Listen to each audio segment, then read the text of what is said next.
We've worked really closely with an organisation called the Billions Institute over the last few years, where we've worked with them to learn from their work in the US about large-scale change. How do you achieve spread and adoption of new things through large-scale change? And how do you build the conditions for that in the places where we work? And broadly speaking, we do that in 3 different ways. The first is the way that you're probably most familiar with, which is we take things that we know work, either from our national programs or in the past through our regional work, and we help our health and care systems to understand the value of those, think about the application in practice, and practical support then to put those things into practice. And that's about bringing together both an understanding of the evidence, but the practical support to understand the context, because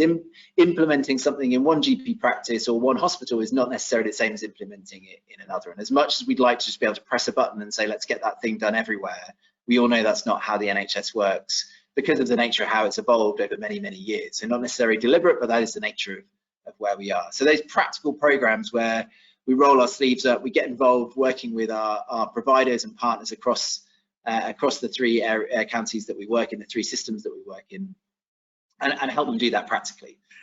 The second thing we've realized, and that's where I mentioned the partnership with Billions, is that we're only going to do that if we help the partners we work with build their capability as organizations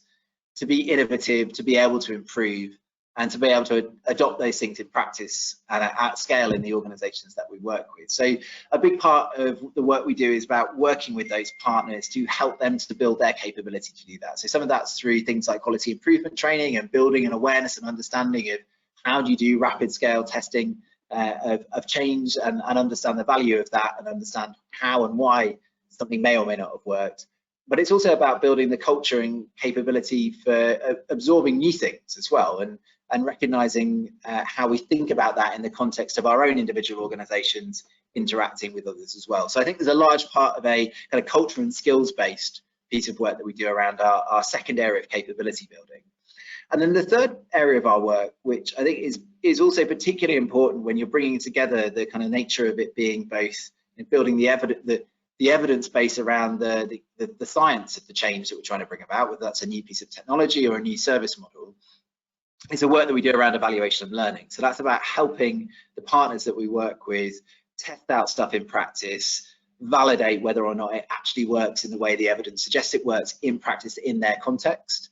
but really critically understand how it needs to work in practice to continue to be sustained or scaled in other places as well. So that sense of real world validation and real world evaluation, which is not at the sharp end of kind of academic research, is absolutely at the practical end of really trying stuff out, seeing if it works, understanding whether or not it works, and then building that into a learning cycle of doing more of that. And that obviously clearly links with building the capability in organizations to learn and develop and innovate as well. So I guess in summary, it's those 2 things together of building capability in the evaluation of how we build the culture capability in organizations for them to be better at this, and then providing them some really practical support to say, like, here's some great stuff. Let's see if we can help you put this into practice and have an impact in the organizations that you're running in the places where you're working.